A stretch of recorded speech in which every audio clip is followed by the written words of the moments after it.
फळबागेतून लाखो रुपये उत्पन्न मिळवण्यासाठी हवे परफेक्ट मार्गदर्शन. आजच संपर्क करा दक्कन फार्म कोल्हापूर 9766409071 वर. आपल्या देवस्थानाची मालमत्ता इतकी आहे की भारताच्या बजेटच्या दुप्पट सोनं आपल्याकडे आहे. भारतात जेवढं सरकारकडे सोनं आहे त्याच्यापेक्षा जास्त सोनं हे दक्षिणेतल्या काही मंदिरांमध्ये आहे. ही आपल्या स्वधर्मीयांच्या भल्यासाठी त्यांची शैक्षणिक संस्था उभारा, तिथे त्यांचे धार्मिक स्थळ उभारा, कॉलेजेस उभारा, मदरसे उभारा, शाळा, या वेगवेगळ्या कारणांसाठी ज्यांच्या समाजाला उपयोगी ठरतील त्याच्यासाठी या जमिनी दिल्या. आता त्या जमिनी दिल्यानंतर हेही मान्य मी करतो, मी स्वतः अल्पसंख्याक खात्याचा मंत्री होतो. जे कोणी केलं नाही ते मी केलं.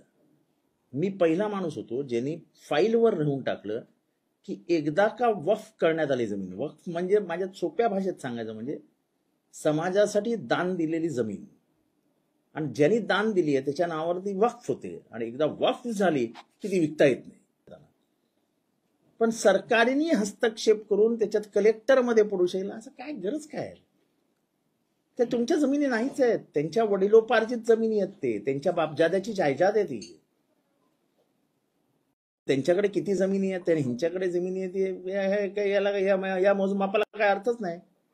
साधा प्रश्न आहे की तुम्हाला हस्तक्षेप करण्याची गरज काय? सरकारला का हस्तक्षेप करायचा? कायदा कडक करा, कायद्यामध्ये सुधारणा आणून त्या जमिनी वापरतात. साधी गोष्ट आहे की अंबानी साहेबांचं जे घर आहे, अंबानी शेठचं जे घर आहे ते कुठल्या जमिनीवर आहे? दुर्दैव आहे की मुस्लिम समाजातल्याच काही नेत्यांनी वक्फचा दुरुपयोग केला. तो दुरुपयोग कसा बंद होईल त्याच्याकडे लक्ष द्या ना.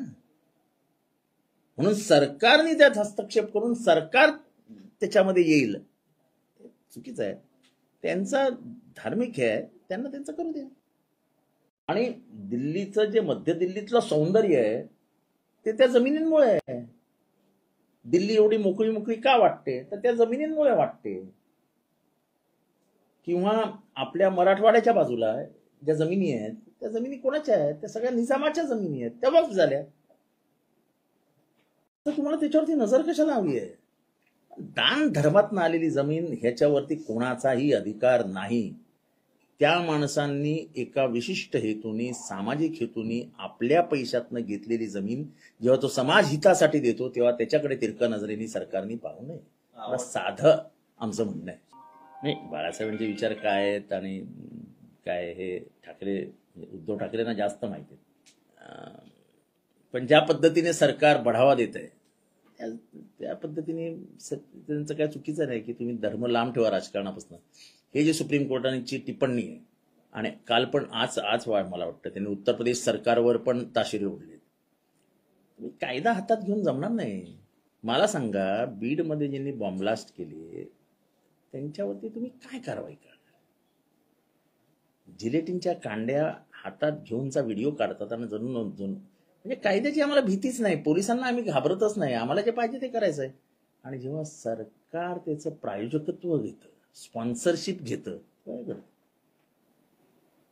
तुमचे मंत्री उघडपणाने भाषण करत फिरतात. लोक तुम्ही सरकार संविधानातून स्थापन झालेलं सरकार, तेव्हा संविधानाच्या बाबी तुम्हाला मान्य कराव्या लागतील.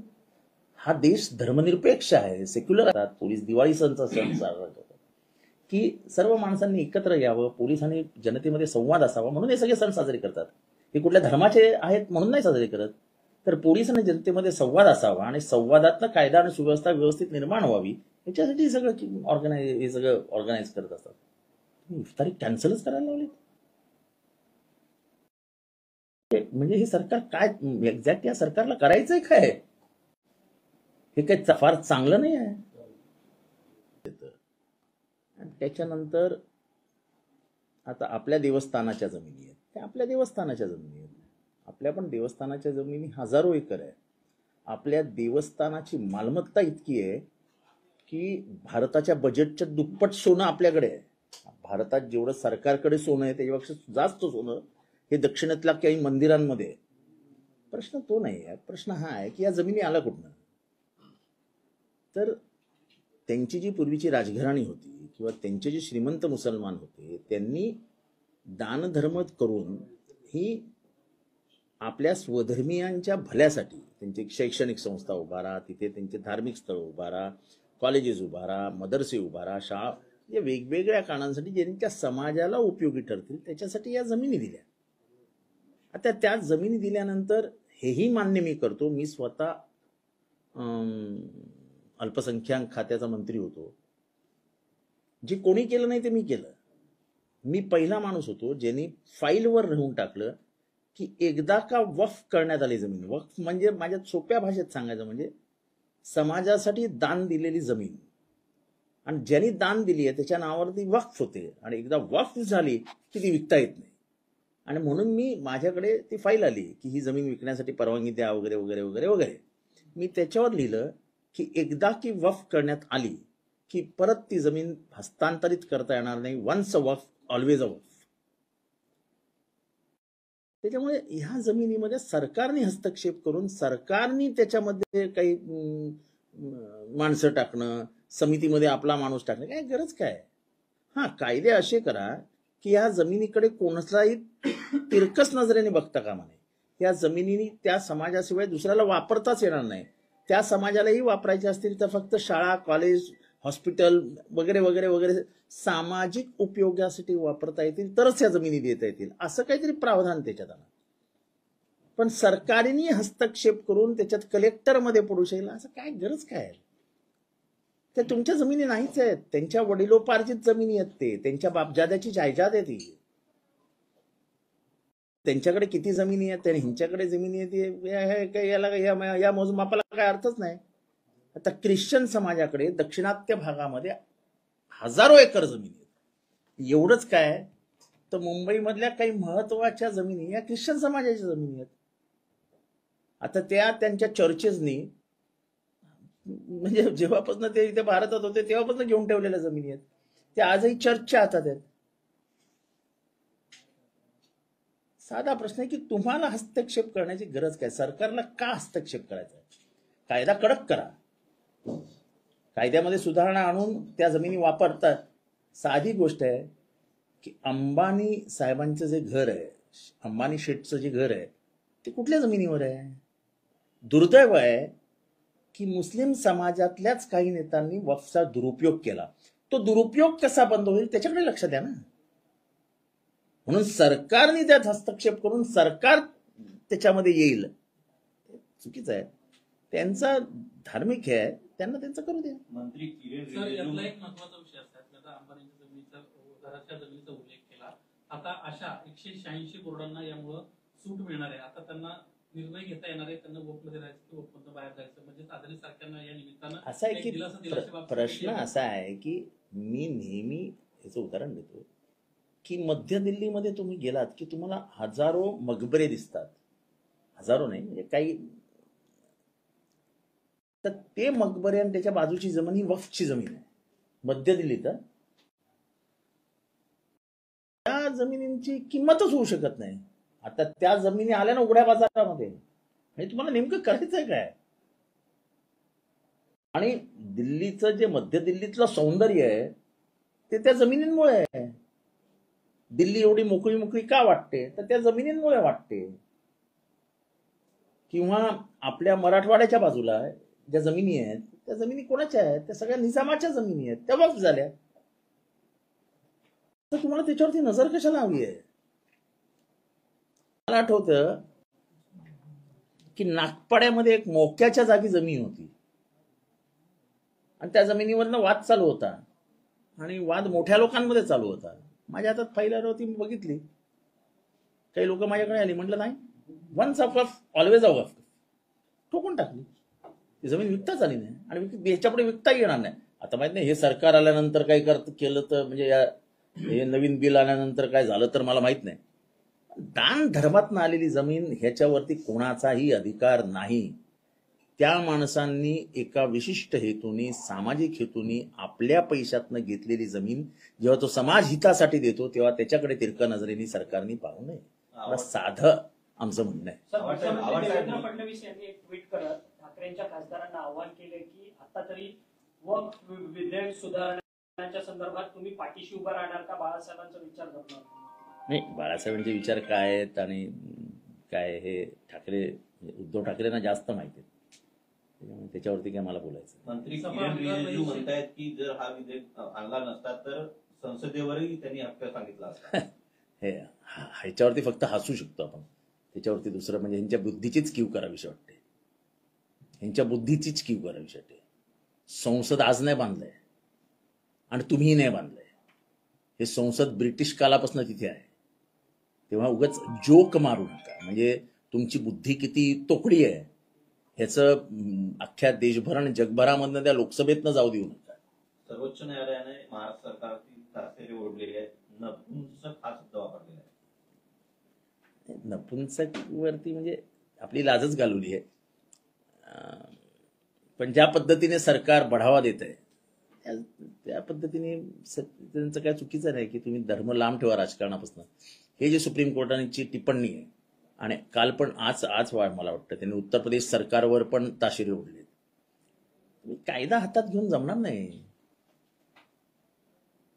मला सांगा, बीडमध्ये ज्यांनी बॉम्बलास्ट केले त्यांच्यावरती तुम्ही काय कारवाई करणार? जिलेटिनच्या कांड्या हातात घेऊनचा व्हिडिओ काढतात आणि जणून म्हणजे कायद्याची आम्हाला भीतीच नाही, पोलिसांना आम्ही घाबरतच नाही, आम्हाला जे पाहिजे ते करायचं आहे. आणि जेव्हा सरकार त्याचं प्रायोजकत्व घेतं, स्पॉन्सरशिप घेतं, काय करतं? तुमचे मंत्री उघडपणाने भाषण करत फिरतात, लोक बोलत नाही, तेव्हा हे घडतं. तुम्ही सरकार संविधानातून स्थापन झालेलं सरकार, तेव्हा संविधानाच्या बाबी तुम्हाला मान्य कराव्या लागतील. हा देश धर्मनिरपेक्ष आहे, सेक्युलर असतात. पोलीस दिवाळी सणचा सण साजरा करतात की सर्व माणसांनी एकत्र यावं, पोलिसांनी जनतेमध्ये संवाद असावा म्हणून हे सगळे सण साजरे करतात. हे कुठल्या धर्माचे आहेत म्हणून नाही साजरे करत, तर पोलिसांनी जनतेमध्ये संवाद असावा आणि संवादातनं कायदा आणि सुव्यवस्था व्यवस्थित निर्माण व्हावी याच्यासाठी हे सगळं ऑर्गनाईज करत असतात. इफ्तारी कॅन्सलच करायला लावली म्हणजे हे सरकार काय एक्झॅक्ट या सरकारला करायचंय काय? हे काही फार चांगलं नाही आहे. रहीशेख यांचं यावर असं म्हणणं आहे की या विधेयकाच्या निमित्तानं भाजप केवळ हिंदू मुस्लिम करायचा. मी तुम्हाला पहिल्यापासून सांगतो, नाही दुसरं काही करायचंच नाहीये. जेव्हा किरण रिजिजू सारखा माणूस हे सांगतो की हे उद्या संसदेवर हक्क सांगेल, अरे काय मूर्खांच्या बाजारात राहतो का आम्ही काय वाचलेलं नाही, काय ऐकलेलं नाही, काही वाचत नाही असं वाटतं का तुम्हाला? आमचं काही शिक्षण नाही असं वाटतं का तुम्हाला? आम्ही अडाणी आहोत असं वाटतं का तुम्हाला? जमिनीची मालकी कोणाची आहे? अहो, बांधताना किरण रिजिजू तुम्ही कुठे होता? तुमचा जन्म पण झाला नव्हता जेव्हा ही बिल्डिंग बांधली गेली तेव्हा. असे जर बेजबाबदार वक्तव्य लोकसभेत होणार असतील आणि ती ऑन रेकॉर्ड असतील तर दुर्दैव आहे भारताचं. पण ज्या मुसलमानांच्या मतांवरती बिहारमध्ये नितीश कुमार आले, आंध्र प्रदेशमध्ये चंद्रबाबू नायडू आले, त्या दोघांच्याही पक्षातले खासदार जे आहेत ते या बिलाच्या समर्थनार्थ आता कोणी काय करावं, कुठल्या पक्षाने काय करावं हा त्याच्या पक्षाचा प्रश्न आहे. प्रश्न भारताच्या संविधानाचे जे काही आधार आहेत आणि खास करून मूलभूत अधिकार आहेत, राईट टू रिलिजन, हा आपण मानणार आहे की नाही? ते तुमच्या जमिनी आहेत का? तुमच्या बापजाद्यांनी दिलेल्या जमिनी आहेत का? या सरकारच्या जमिनी आहेत का? या सरकारच्या जमिनी नाहीत. मराठवाड्याच्या ज्या जमिनी आहेत त्या निजामच्या, हैदराबादचा जो निजाम होता आणि जेव्हा भारतामध्ये राज्य करत होता आणि तो गेल्यानंतर जेव्हा या जमिनी भारतात आल्या तेव्हा या सगळ्या वकफ करण्यात आल्या. आणि वकफ का झाले ह्यालाही काही कारणं आहेत. हे बिल का आणलं ह्याला काही कारणं आहेत का? अशा हजारो एकर जमिनी भारतात होत्या आणि त्या भलताच्याच हातवत लागू नये म्हणून केंद्र सरकारने वक्फ कायदा आणला. जेव्हा आपल्याला स्वातंत्र्य मिळालं त्याच्यानंतर हा कायदा आला. एकंदरीत संपूर्ण सुनियोजित कट आहे असं वाटतंय का? हा कटच आहे. हा कट आहे. तुम्हाला माझा पहिला प्रश्न आहे, भारतातल्या देवळांमध्ये अब्जो अब्जो अब्जो रुपयांचं सोनं आहे, ते सरकारी करणार काय एवढं सांगा? द्या ना, दलितांना शाळा बांधून द्या त्या सोन्यातनं. इथला जेवढा अशिक्षित वर्ग आहे त्यांच्यासाठी हॉस्पिटल, शाळा घ्या, ते सोनं घ्या ना ताब्यात.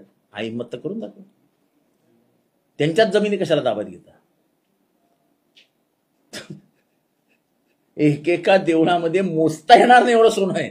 अजून तर मोजलं नाही, अजून काही देवळांचे दरवाजे पण उघडलेले नाहीत. एक दरवाजा उघडला दक्षिणात्य मंदिरातला, त्याच्यानंतर तो दुसऱ्या दिवशी लगेच बंद केला. एवढी बोंबाबोंब झाली तिथल्या संपत्तीची. म्हणजे माझं आजही मत आहे की भारताच्या गंगाजळीमध्ये जेवढं सोनं आहे त्याच्या चौपट सोनं हे भारताच्या मंदिरांमध्ये आहे. त्याच्यावर अधिकार कोणाचा आहे? कुठलं कोणाचा अधिकार आहे जरा सांगा. त्याच्यावर अधिकार कोणाचा आहे? कोणी बोलत नाही म्हणून काय लोकांना माहित नाही अशातला काय भाग नाही. दुसऱ्याकडे बोट दाखवणं सोपं आहे. हे 3 बोट बघा, द्या तुमच्याकडच्या सोन्याचा हिशोब.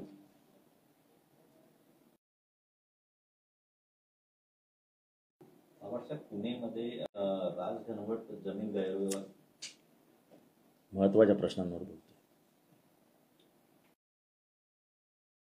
हिंदी में मराठी. अजित पवार सध्या बीड दौऱ्यावर आहेत आणि बीड दौऱ्यावर असताना त्यांना नेत्यांच्या पाया पडू नका, आई वडिलांच्या पाया पडा, गुरूंच्या पाया पडा. नेते काही कामाचे नसतात. मी माझ्या चुलत्याच्या कृपेनं, आई बापाच्या कृपेनं आहे असं चांगलं चाललंय असं म्हणतो. मला माहित नाही, पण महाराष्ट्राचं काही चांगलं चालू नाही. बाकी कोणाचं काय चांगलं चालू आहे मला माहित नाही. कोणाच्या कृपेने चालू आहे ते पण मला माहित नाही. तो अजित पवारांचं सूचक विधान राजकीय वर्तुळात पुन्हा प्रश्नचिन्ह निर्माण करतात. ते म्हणतात की चुलत्याच्या कृपेने बरं चालू आहे म्हणून. लोक असा एक संभ्रम निर्माण होतोय की दोन्ही राष्ट्रवादी पुन्हा एक आहेत का, असा सातत्याने संभ्रम. अजिबात तुम्ही संभ्रम निर्माण करू नका. दोन्ही राष्ट्रवादी विचारांनी वेगळे आहेत, कामानी वेगळे आहेत आणि आम्ही वेगळेच आहोत. आम्हाला आमचा आदर्श, आमचा विचार हा शरद पवारांकडून येतो आणि आम्ही गांधींचे कार्यकर्ते आहोत, आम्ही नेहरूंच्या विचारांचे कार्यकर्ते आहोत. आम्हाला तिथेच राहू. आम्हाला कुठल्याही जातीयवादी शक्तींबरोबर जायचं नाहीये, आम्ही जाणार नाहीये. त्यामुळे आमचा काही प्रश्न येतच नाही. त्यामुळे हा प्रश्न उद्भवतच नाही, प्रश्नच उद्भवत नाही.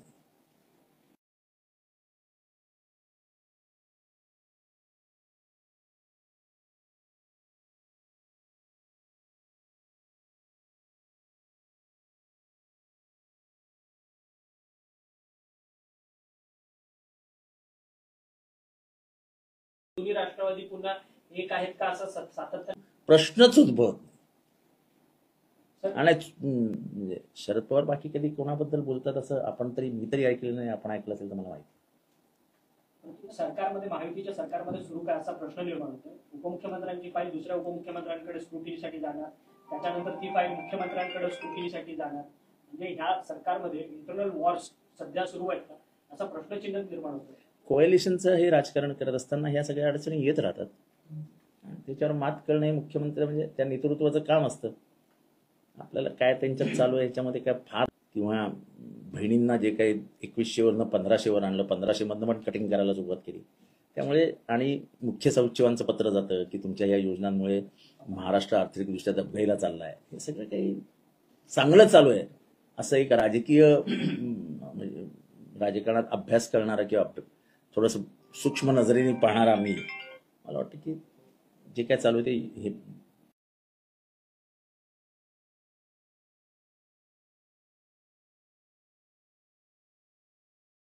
योग्य नाही. धाराशिव जिल्ह्याचे पालकमंत्री आहेत प्रताप,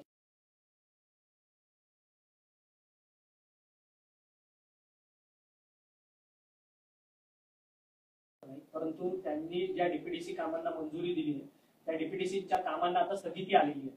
सातत्यानं हे एकमेकांवरती कुरघोड्यात सध्या सुरू आहेत काय राज्यात, की मला माहित नाही कोणी त्यांना स्थगिती दिली आणि कोणाची कामं होती.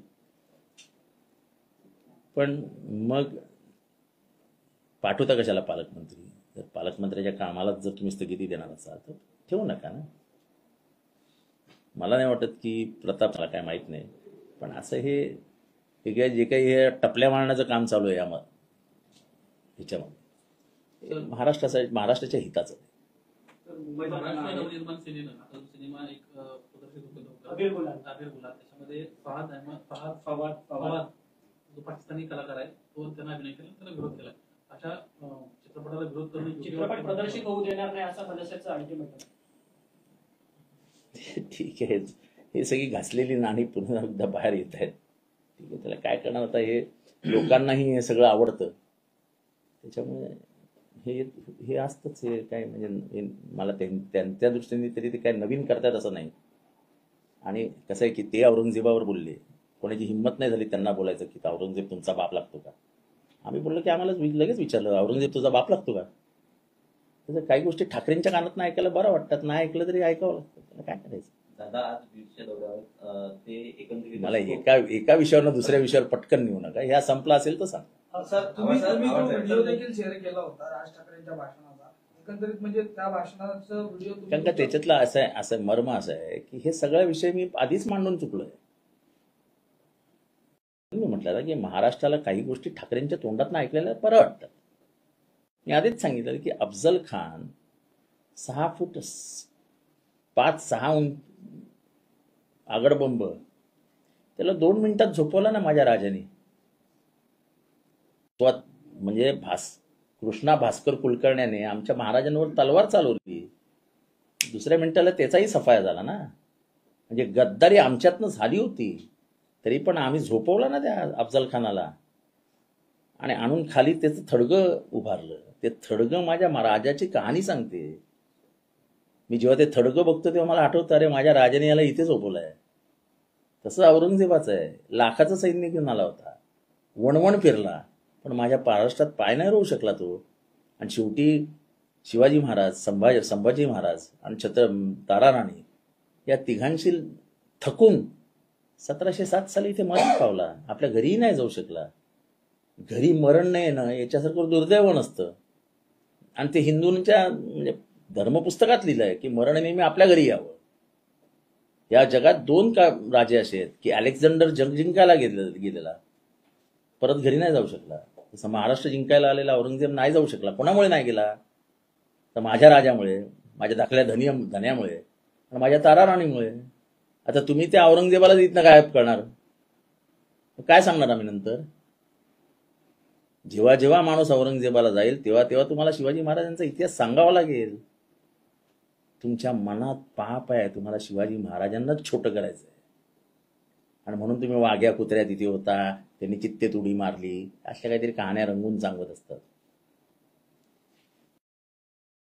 सर मुंबईचा प्रश्न आहे. मुंबईकरांवरती आता कचरा कर आहे तो लादला जातो. जवळपास 7,500 रुपयांपर्यंतचा कर आहे तो मुंबईकरांवरती लादला जातोय. तसं बघताय महानगरपालिकेकडची एकीकडे निघालेली अनेक कामं आणि अशा प्रकारे मुंबईकरांवरती लादले जाणारे हे कर.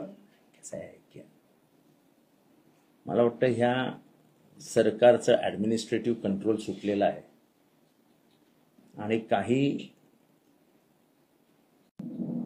एका विशिष्ट हेतूने हे सगळं केलं जात आहे. पैसे जमा करण्याचे काम आहेत, बाकी दुसरं काही नाही.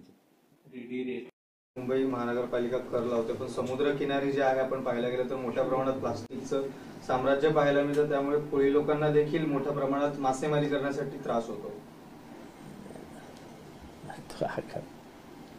काय बोलायचं, शेवटी एन्व्हायरमेंटल केअर म्हणजे प्रदूषण आणि त्याच्या समस्या ही सोशल जबाबदारी आहे. ही जशी सरकार किंवा महानगरपालिकेची जबाबदारी आहे तशी नागरिकांची ही जबाबदारी आहे. सगळंच आपण सरकारवर चालून ढकलून नाही चालणार. आपण एवढं प्लॅस्टिक वापरतोच कशाला. आपले सगळे नाले तुडुंब नाल्यांमध्ये फक्त प्लॅस्टिकच्या पिशव्या आहेत. मी स्वतः अनुभव घेतो माझ्या मतदारसंघामध्ये.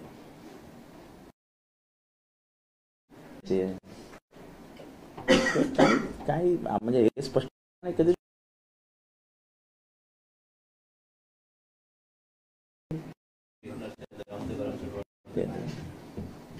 माझा काही संबंध नाही.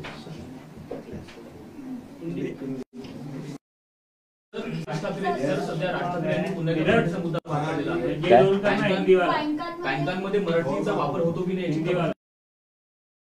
होता ना काल.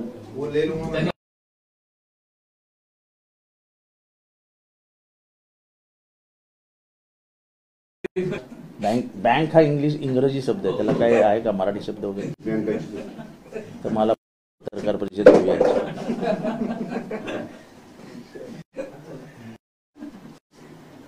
You want to ask in English? Sir, जिस तरह से आज पार्लियामेंट में वक्फ को लेकर के देखो, वक्फ बिल ये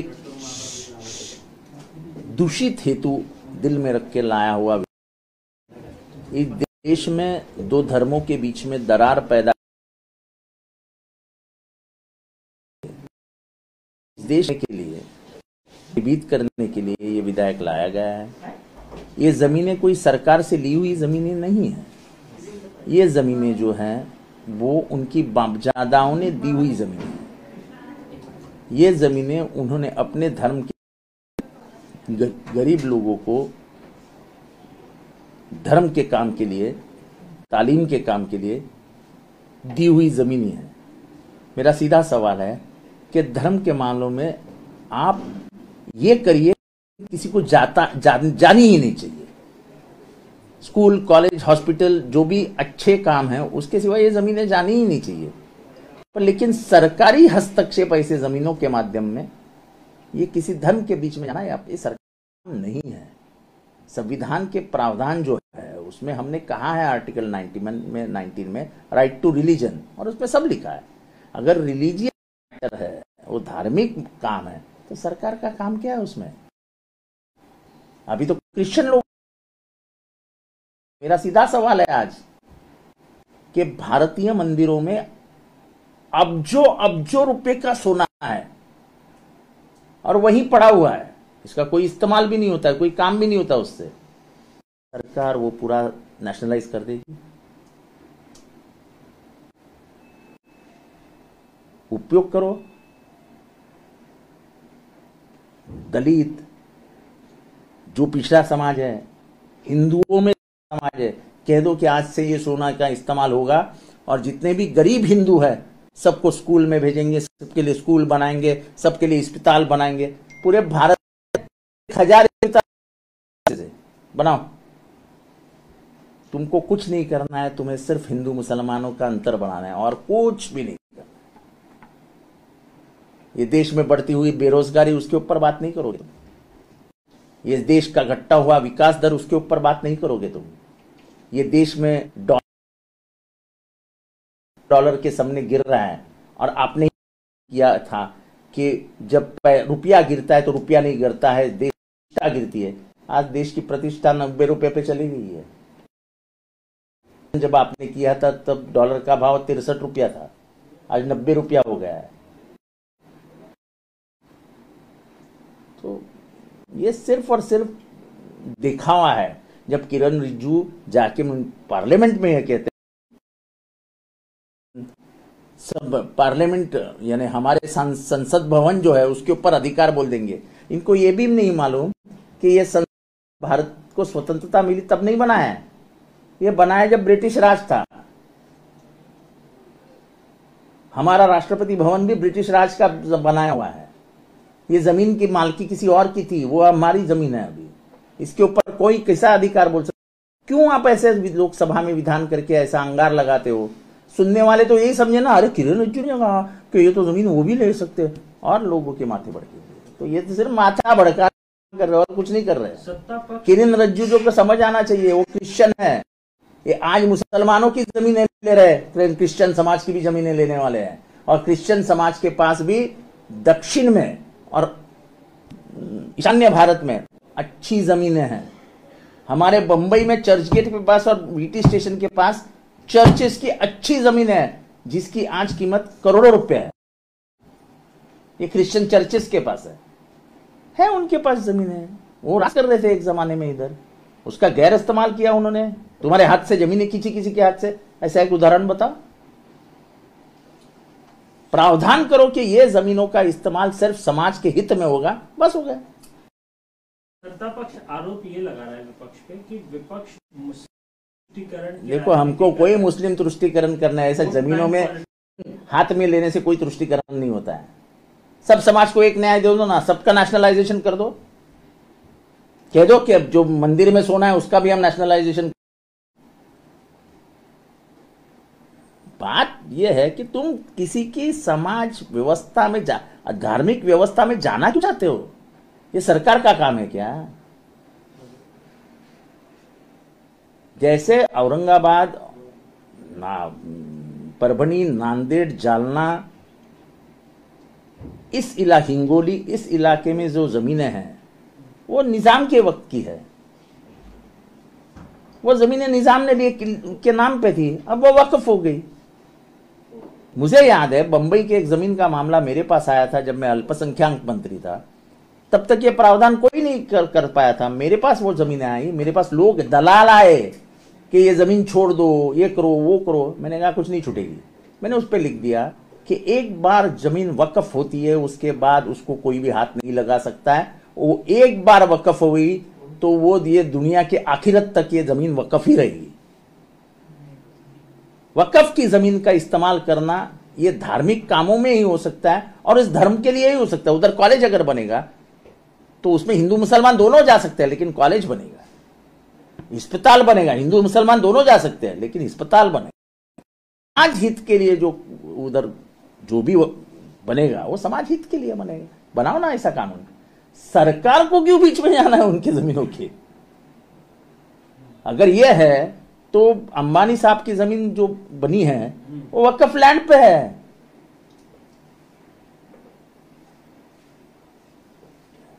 कानून इतना कड़क कर दो कि अंबानी हो कोई भी हो वक्फ की जमीन नहीं ले सकता है। ये तो गलतियां कुछ समाज, उनके ही समाज के लिए नहीं, वही समाज के लीडर्स की है। जमीनें ऐसे लोग नहीं देनी चाहिए। ये जमीनें बहुत बहुत बड़ी मानसिकता से लोगों ने दी है कि भाई ये समाज सुधारने के लिए उन्होंने जमीनें दी है। कहां से लाएंगे? कभी कब्रिस्तान के लिए अगर जमीन चाहिए तो ये सरकार देगी क्या? कब्रिस्तान के लिए जमीन नहीं देगी। तो ये क्या पूंजीपतियों को खुश करने के लिए या? अरे मेरा तो सीधा दावा है कि दिल्ली में जितनी भी बड़ी जमीनें हैं वो सब वक्फ की जमीनें हैं और वो आज की नहीं है। हुमायूं का मकबरा है वहां पे। हुमायूं 1500 साल में आया था हुमायूं। 800 साल हो गए, वो जमीन वैसे की वैसी है। चलो कोई पूंजीपति ले लेगा, हो गया काम उसका। जितनी भी खुली जमीन मध्य दिल्ली में दिखती है वो सब वक्फ की जमीनें हैं। इसी से जुड़ा हुआ सवाल, महाराष्ट्र की बात करें तो देवेंद्र फडणवीस ने ट्वीट किया है। उन्होंने कहा है कि मैं चैलेंज करता हूं कि अगर आपके ऊपर बाला साहेब के संस्कार हैं तो शिवसेना उद्धव गुट के जो सांसद हैं वो वक्फ के मैं जहां तक जानता हूं, जितने बाला साहब को उद्धव ठाकरे जी पहचानते हैं, उनका खून है उनमें, वो योग्य निर्णय लेंगे। उसमें मुझे नहीं लगता कि मैंने बात करनी चाहिए। इन सबके बीच में नीतीश कुमार, चंद्रबाबू नायडू, चिराग पासवान, ये तमाम ऐसे नेता हैं जिनके पास मुस्लिम मतदाता भी हैं। कहीं ना कहीं इनकी भूमिका आज के दिन काफी अहम होगी। देखो, बात यह है कि हम संविधान को मद्देनजर रख के निर्णय लेंगे कि नहीं लेंगे। हमको संविधान ने जो सूचित किया है उसको हम हमारे आंखों के सामने रखेंगे कि नहीं रखेंगे, कि हम सब, बात उतनी है। अगला विषय लेता हूँ, औरंगजेब को लेकर के राज ठाकरे ने जो है सरकार से कहा है कि औरंगजेब पर इतनी बातें नहीं की जानी चाहिए, जो जहाँ है उसको वहीं रहना चाहिए। उसी बीच देवेंद्र फडणवीस का भी स्टेटमेंट आया, आरएसएस के लोगों का भी स्टेटमेंट आया कि औरंगजेब की कब्र को हिलाने की बात नहीं होनी चाहिए। फडणवीस जी ने कहा है कि हम जो भी होगा वो न्याय प्रविष्ट तरीके से करेंगे और अभी कब्र को हटाने का तो कोई सवाल ही नहीं। कैसे देखते हैं आप? नहीं, बात यह है कि हमने ये बात विधानसभा में कही थी कि 2 कब्रों के बारे में महाराष्ट्र में बहुत माहौल खराब करने का काम हुआ। एक अफजल खान की कब्र है और एक औरंगजेब की कब्र है। अफजल खान हमारे महाराज की हत्या करने के लिए प्रतापगढ़ पहुंचा। अफजल खान के साथ उसकी सेना थी, लेकिन हमारे ही कुछ लोग उसके साथ थे, जैसे कृष्णा भास्कर कुलकर्णी जो उसका वकील था अफजल खान का। मेरे महाराज ने, मेरे बाप ने 6 फुट 7 इंच के अफजल खान को 2 मिनट में सुला डाला। उनके ऊपर तलवार चलाई कृष्णा भास्कर कुलकर्णी। ये इतिहास है। ये इतिहास कब लोग सीखेंगे, कब उनको मालूमात मिलेंगी? जब वो कबर देखेंगे और कबर पे जब देखेंगे अफजल खान, अरे माझ्या महाराजांनी या अफजल खानला इथे झोपवला प्रतापगडाच्या पायथ्याशी मराठी मातीत।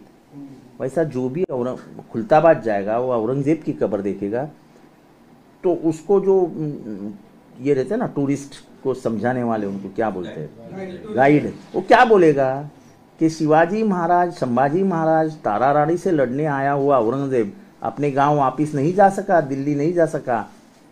उन राजाओं के वजह से आखिर में उसको इधर ही दफनाना पड़ा। ये मराठी माती की, ये माती की पहचान है।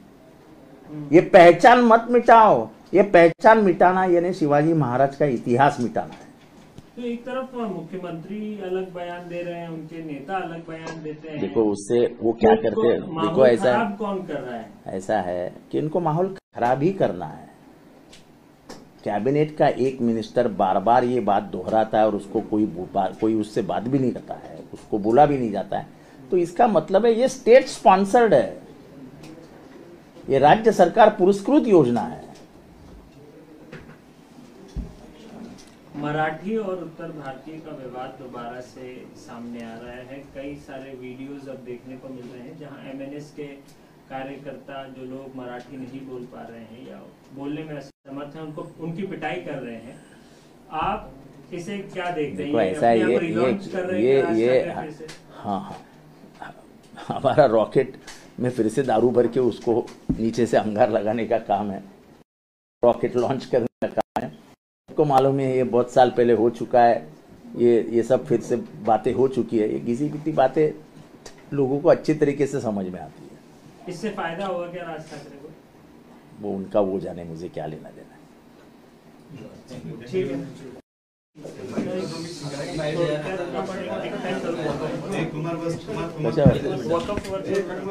वो आप बहुत लंबा सर, मला बसू देता का प्लीज?